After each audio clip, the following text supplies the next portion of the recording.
Hi, my name is Michelle Hardesty, and I'm a 4-H judge for equitation. And I've been doing this for a while now, and I have years of experience actually in 4-H. I was a 4-H member starting at age 14. I went all the way through until I graduated high school, and then I became a leader. And I started a club in Anchorage, Alaska, and then when I moved down to Washington, I got involved with my daughter in 4-H, and we also showed on the open circuit as well. And then I got involved in judging. I went through the 4-H judging school and have been judging for a couple of years now, and I thoroughly enjoy it, and I especially love helping kids, and I call them kids, kids learn, and especially when you put kids and horses together, because you know the horses are such incredible animals to begin with. I mean, they teach so many things to kids, the responsibility and just companionship and teamwork, because you have to learn to be in a team with your horse. And so I just think there's nothing better than 4-H and horses. So if the kids are familiar with the horse judging guide, then they're going to know what standards we judge to.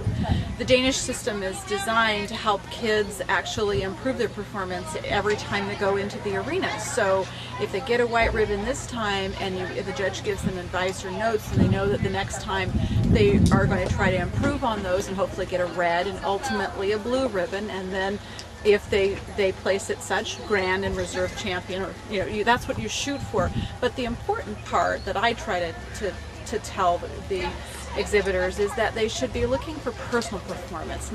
It's not whether you get the ribbon or not, it's how you feel about the performance. Let's say that you're training a new horse, or this horse is new to you.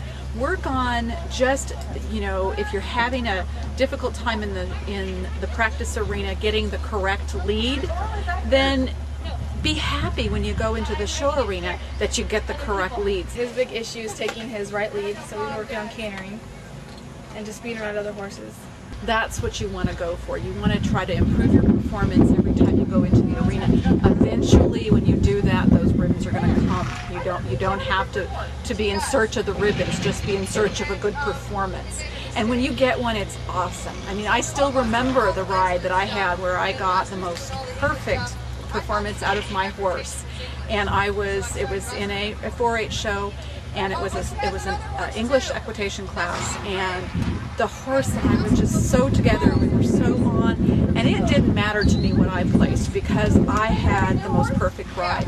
But what was great is that the judge recognized it too, and I got the grand champion in the class. So it was really, really good to have that the two things happen together. The other thing that I see in performance is that they should focus on the small things, as far as coming into the arena being prepared. Don't practice at the show arena.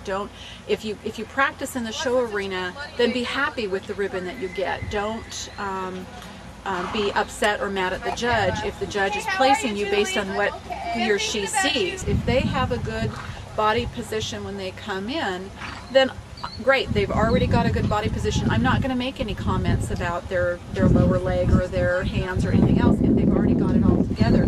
And then I'll look at them one time at each gait, a jog or a lope, and every time I look at them, they have a good body position and everything is right and the horse is performing correctly. I may not look at them again while I'm looking at everyone else to see how well they're doing. And as a spectator, what you're going to see is that I never looked at that horse and they get the grand champion, and it doesn't seem right, and you're going, but they never. And the other thing that I would like to say to the spectators is that if the judge doesn't see it, it never happened.